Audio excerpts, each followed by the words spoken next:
This video is sponsored by CuriosityStream. Get access to my streaming video service, Nebula, when you sign up for CuriosityStream using the link in the video description.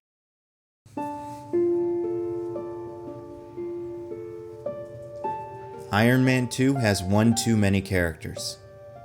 I've done the math, gone through every permutation, every possibility. I always come up with the same result. One character, one villain, needs to go.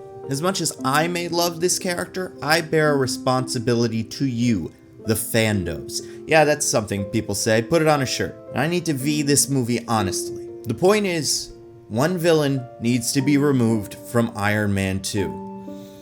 And it is with a heavy heart that I say, if I could make one small change to Iron Man 2, it would be this. Justin Hammer would not be one of the villains trying to ruin Tony Stark's life. He'd be the only villain. What, do you think I was just gonna get rid of Justin Hammer, my favorite character in the Marvel Cinematic Universe? I have a Justin Hammer mug, I'm wearing a Justin Hammer shirt that you can buy on my merch store. No.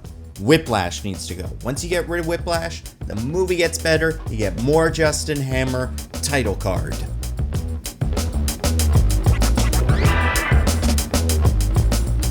So in this video essay, we are going to do three things. First, we're going to look at why Ivan Vanko, aka Whiplash, does not work. Then, we are going to look at why Justin Hammer works really well. And finally, we are going to look at what a version of Iron Man 2 with Justin Hammer as the sole villain would look like. So we have to start with Whiplash, Ivan Vanko. And like any good YouTuber, I'm going to split my video essay up into chapters. So this is chapter 1. Ivan Vanko is not very good as a villain for Tony Stark in this movie.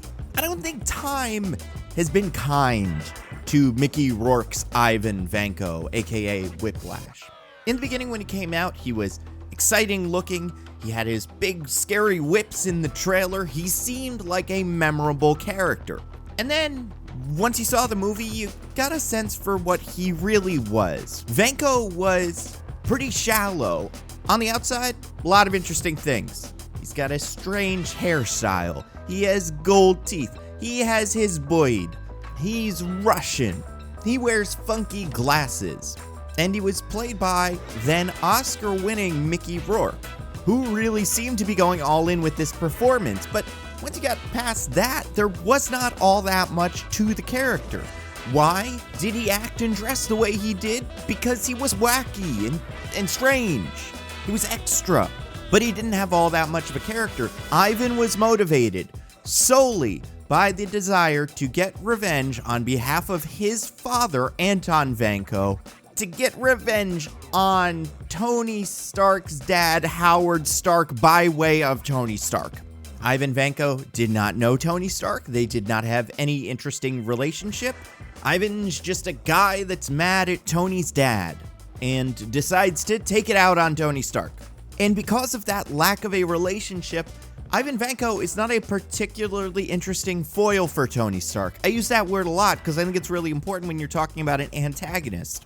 Foil is a term in screenwriting and writing generally.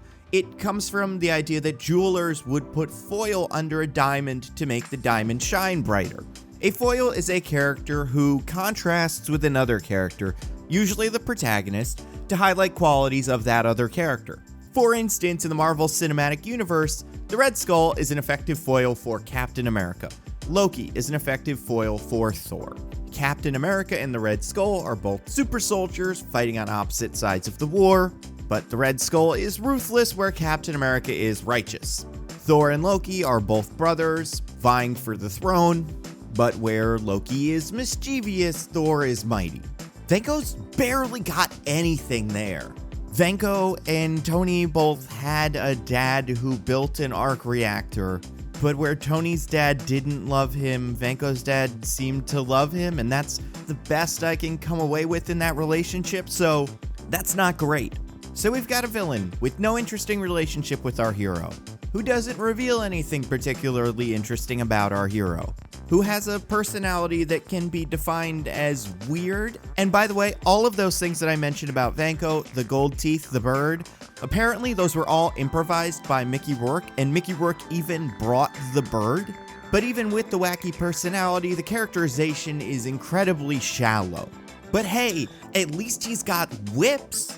In the beginning of Iron Man 2, we learn that Ivan Vanko's father, Anton Vanko, who made an appearance in Agent Carter but will never really be the Crimson Dynamo that he's known as in the comics, although you could say that Ivan Vanko's armor that he wears in the end of Iron Man 2 is an amalgamation of Whiplash and the Crimson Dynamo. But either way, Ivan Vanko uses his father's designs for an arc reactor and builds an exoskeleton that houses these strange electric cables that he uses as whips to cut up cars and to trap Iron Man. And that is it. He cannot fly. He is not invulnerable. It seems like if a couple of people shot him at once, he really wouldn't be able to do anything about it. The only reason he's able to stop Iron Man from shooting him is because when Iron Man wants to shoot a repulsor blast from his palm, he has to aim the palm and power it up, and in that time, Vanko's able to smack that hand away. I mean, not to nitpick, not unlike my podcast Mostly Nitpicking, please subscribe, but Vanko's entire plan at Monaco makes absolutely no sense. He's trying to kill Tony Stark, so why is he dressed like someone who works on the track? Tony Stark is not supposed to be on the track.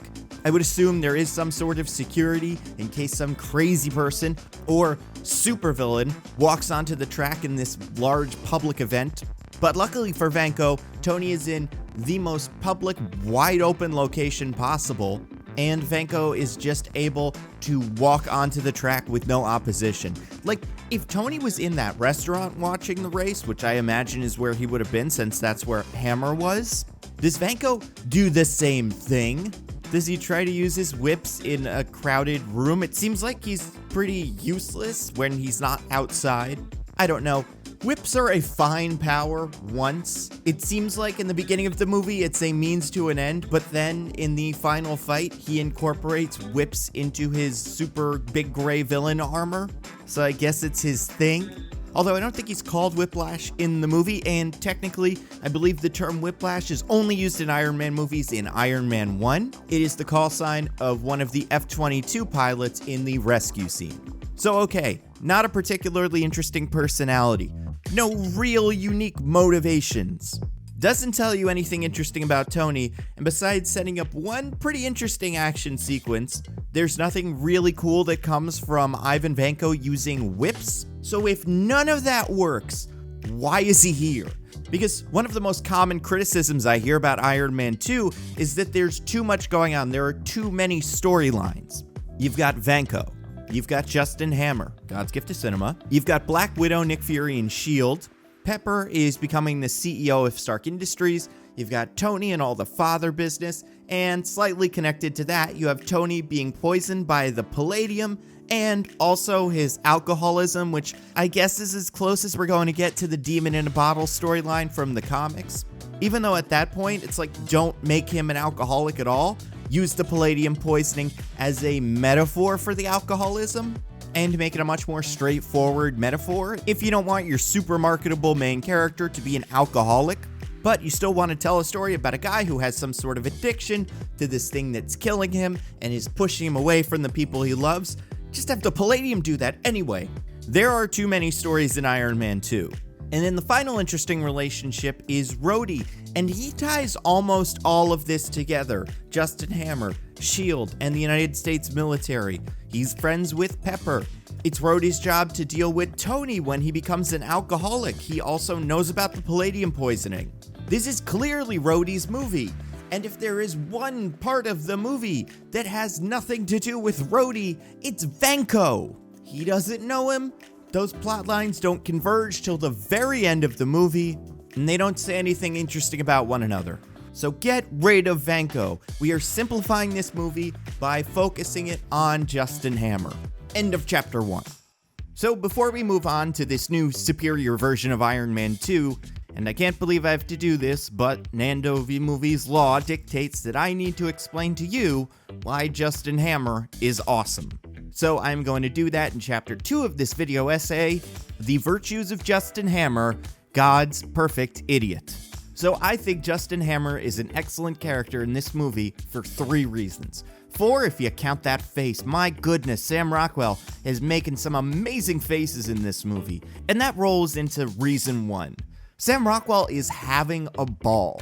He's playing to all of his strengths. In interviews, Jon Favreau says that Sam Rockwell is one of the only actors with enough charisma to not get overshadowed by Tony Stark.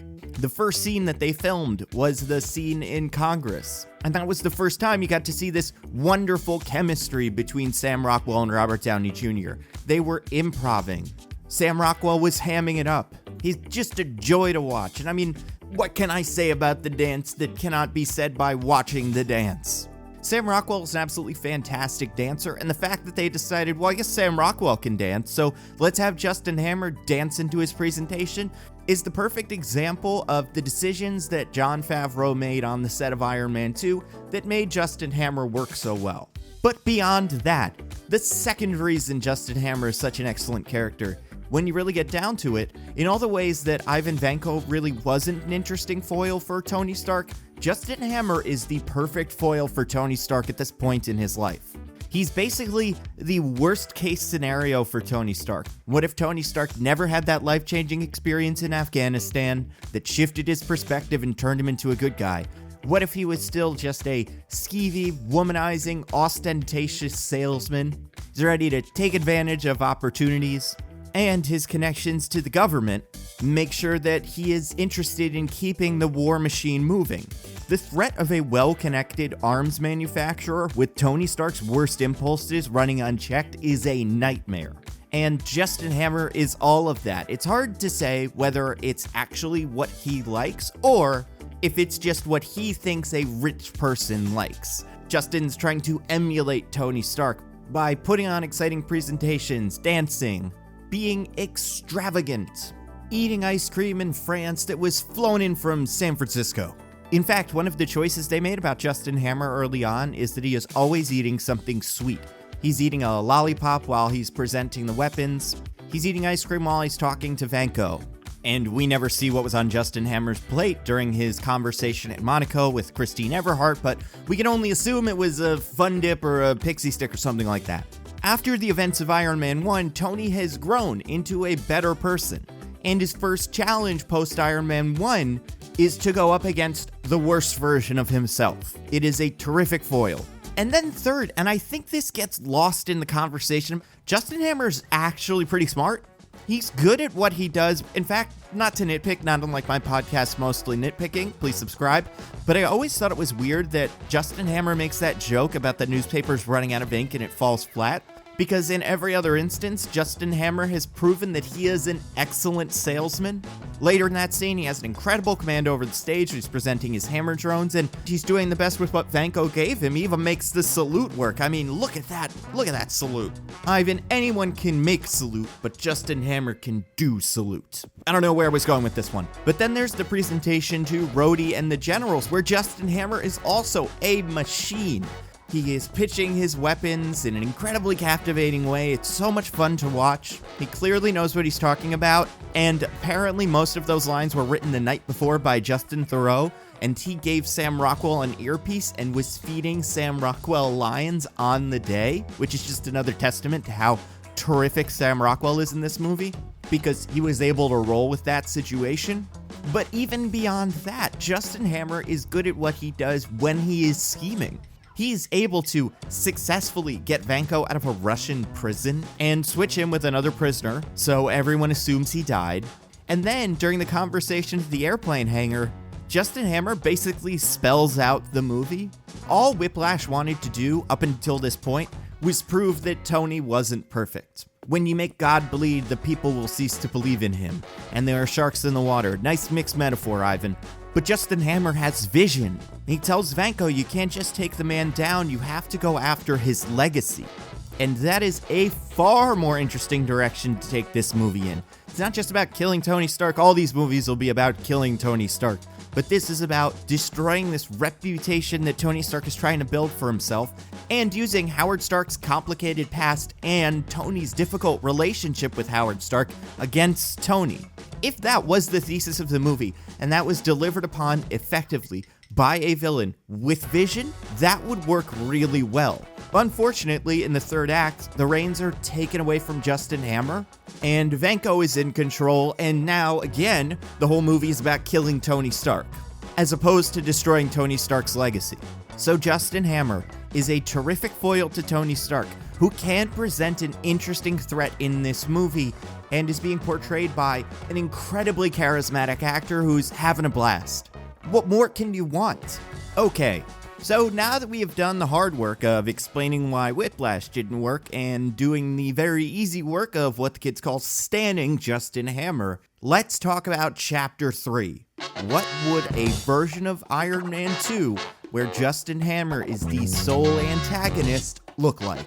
Well, you can get rid of all of the Vanko intro bits where he's talking to his father or working on the Iron Man suit. It's unnecessary. Make the credits either Tony flying around or maybe do that Spider-Man 2 kind of intro where we see concept art that tells the story of the previous movie. I always like that. But yeah, you start with the Expo. Goes more or less the same. You move to the Senate. Hammer's introduction is the same as well. But then the changes begin. So Pepper gets the company, and the next scene after that is going to be the weapons demonstration. So we're going to move the weapons selling scene up. In the original version of Iron Man 2, Justin Hammer presents his weapons to Rhodey and the Generals in an attempt to arm the Mark II Iron Man suit and turn it into the War Machine armor. But I like it a lot here because it will show the effect that Tony is having on Justin Hammer. He's bringing out all of his best weapons, including the ex-wife, but all the military wants is new Iron Man suits. So Justin Hammer's presentation to Rhodey and the Generals fails. Now Hammer hates Tony, he's not super excited about Rhodey, and he's becoming desperate. And even that far up in the movie, this scene still demonstrates some important things about Justin Hammer. He wants respect, he is good at selling weapons, but he is not good enough. There's a big chip on his shoulder. So we get Widow's intro, and then we go into Monaco. Monaco is tricky because there is no Whiplash in this movie. However, I am okay with a character named Ivan Vanko working for Justin Hammer, just one of his scientists who he can bounce off of in scenes. But this is not Whiplash, it's not a giant, tattooed, gold-grilled Mickey Rourke. It's just some guy. It can be clear that that character may turn into Whiplash in the future, but he's not doing that in this movie. Anyway, Monaco is tricky because we have no Whiplash. And that scene was probably the most memorable scene in that movie, behind probably the Black Widow fight and the bit where Iron Man and War Machine take down all the drones at the end of the movie. But really, this action scene works for two reasons. There are two things we need to get out of it. One, there needs to be a big car crash. Two, Tony needs to use his suitcase armor. Those are two really important things for the marketing of this movie. I thought they were a lot of fun. I loved the setting of this scene, and as someone who watched the cartoon when they grew up, the suitcase armor bit was unbelievable. And when you really get down to it, besides the bit where Ivan in slow motion is cutting cars in half, I don't think there's anything all that special about this fight scene.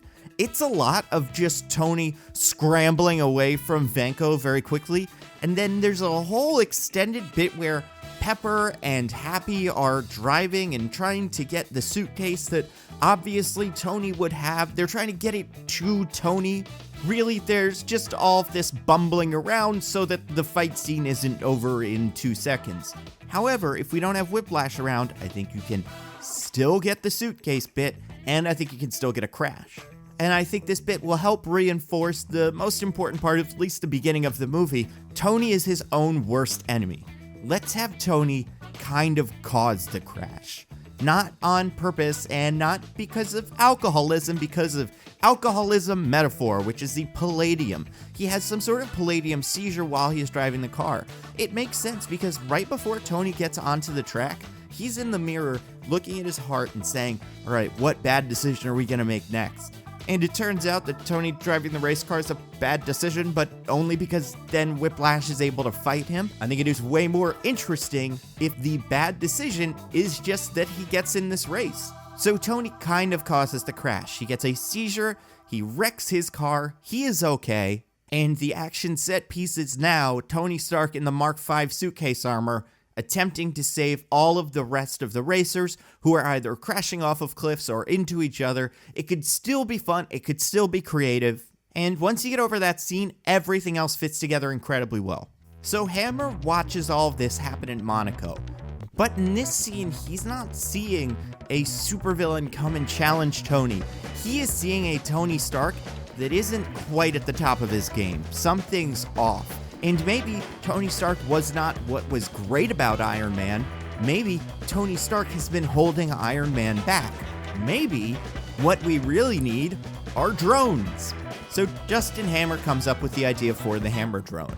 He's great at branding, so Hammer's going to make 4 drones, one for each branch of the military. And sorry, Coast Guard, you're not part of it.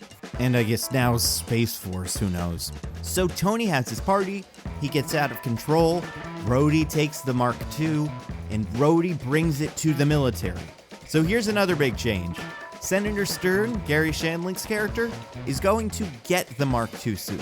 He's going to request it, and he is going to take it to Hammer secretly. Senator Stern wants to find a way to use the Mark II armor against Tony, and the only other person alive with that much of a grudge against Tony is Justin Hammer. So they work together. Tony recovers, goes to the donut, starts learning the secret of his heart, and while he's doing that, Hammer's trying to figure out the Mark II. And this is how that scene plays out. Justin Hammer walks into the workshop mid-conversation. So we're good on the voice modulator? That's great. Then Justin approaches Ivan Vanko, a scientist working on the Mark II armor. I'm not gonna do Ivan's accent, but he should probably have some sort of Russian accent. Hey, give me some good news. What do we got? What's cooking?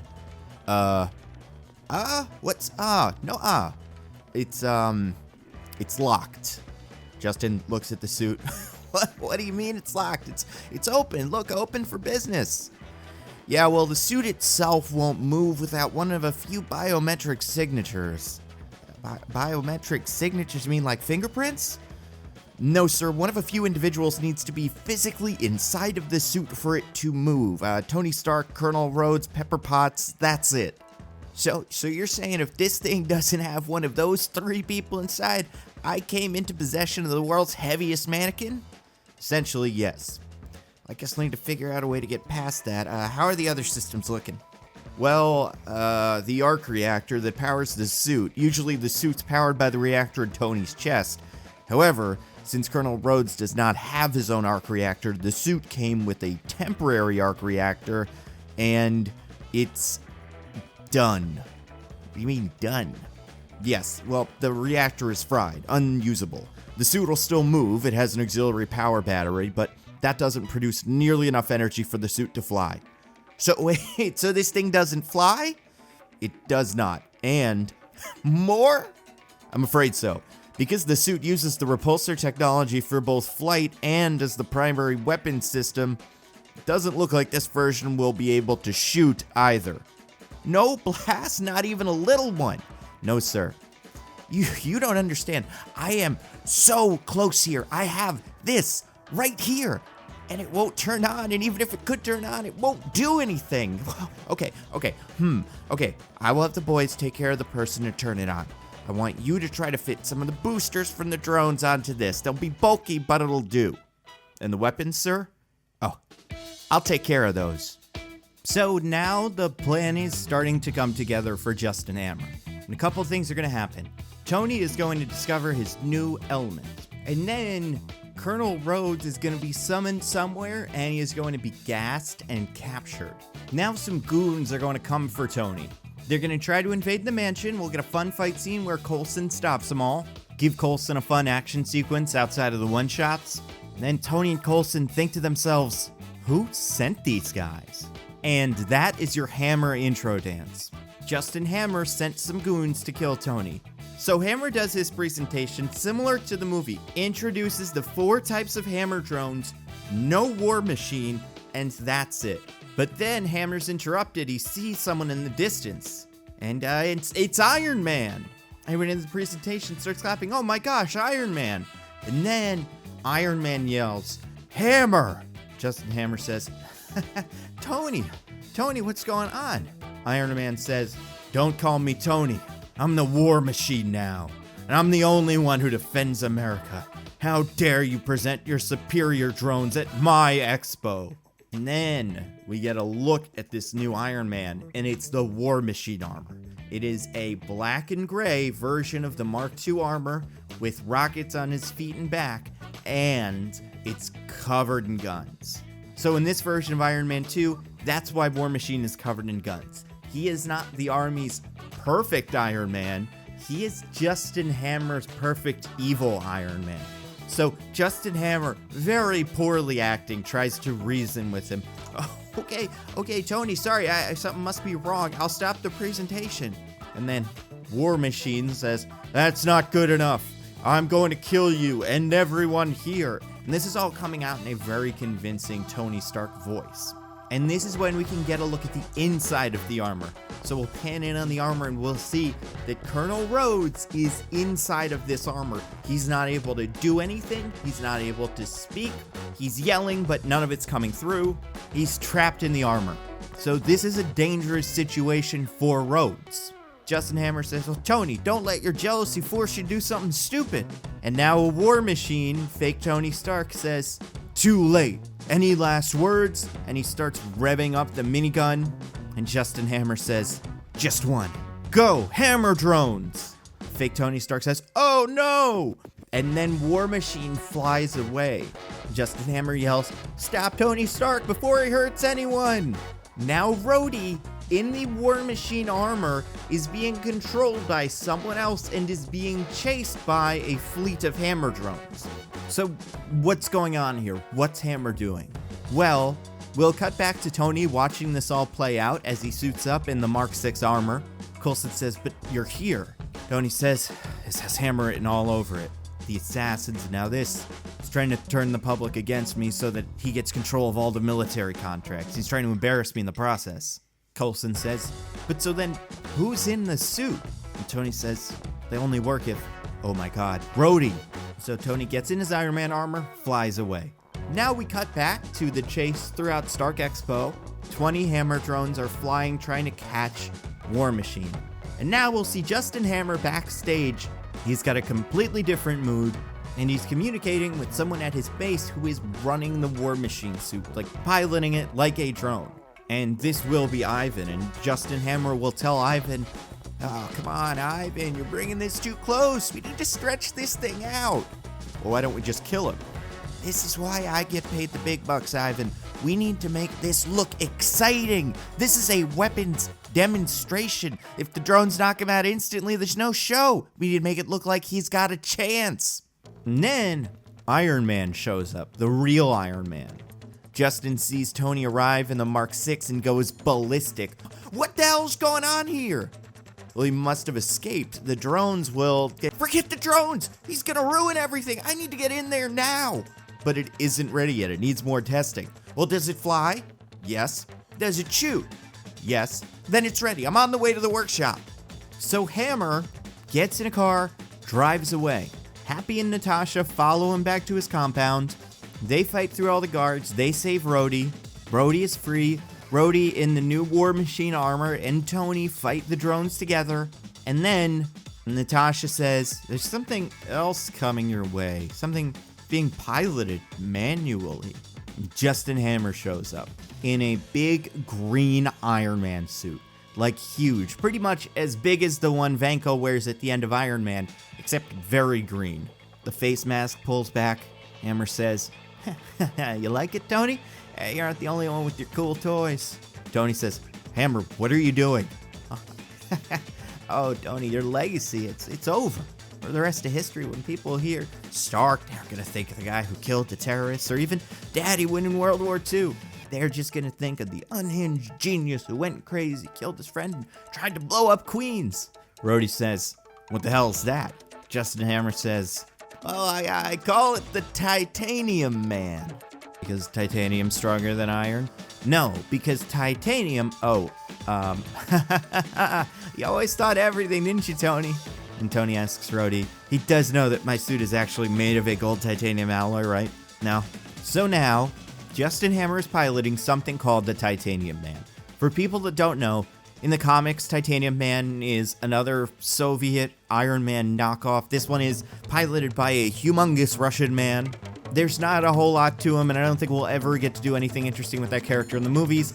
But if Justin Hammer was going to build an Iron Man suit, this is what he would come up with. Some sort of big, bulky, ugly, Iron Man-like suit loaded up with weapons. And he would name it the Titanium Man because that's supposed to be a big one-up on Tony. So, big final fight between Tony in the Mark VI Iron Man armor, Rhodey in the War Machine armor, and Justin Hammer in the Titanium Man armor. And they all fight and they beat Justin Hammer and he's almost dead, laying on the ground. Tony says, "You had enough, Hammer?" Hammer says, "Well, you got the last laugh, but if I'm going down, you guys are going down with me. Activate the ex-wife." And then a compartment on the Titanium Man opens and gets ready to fire an ex-wife missile at Tony and Rhodey. It's a very dramatic build-up. Tony's like, "Rhodey, we gotta get out of here." And Rhodey's like, no, it's fine. And then the ex-wife is a dud, and that's when you get the Hammer Tech line. It's much funnier if Rhodey's the one who isn't fooled by it, because he's the one that saw the weapons demonstration earlier, and he knows what the ex-wife is. And I think that's a lot more fun as a dud to keep Justin Hammer alive than as a little one-off joke to start the fight. And then that's it. Justin Hammer is in jail, but still alive, and he has the Titanium Man thing, so if we want to make that work in a Thunderbolts movie or show in the future, that'd be a great place to put it. And everyone else is pretty much exactly where they left off in Iron Man 2. It's an incredibly simple change, but taking Ivan Vanko out of Iron Man 2 and giving all of his responsibilities to Justin Hammer not only streamlines a very bloated plot, but it makes Iron Man 2 a little more thematically sound, and it gives the world what it needs right now. Just a little more Justin Hammer.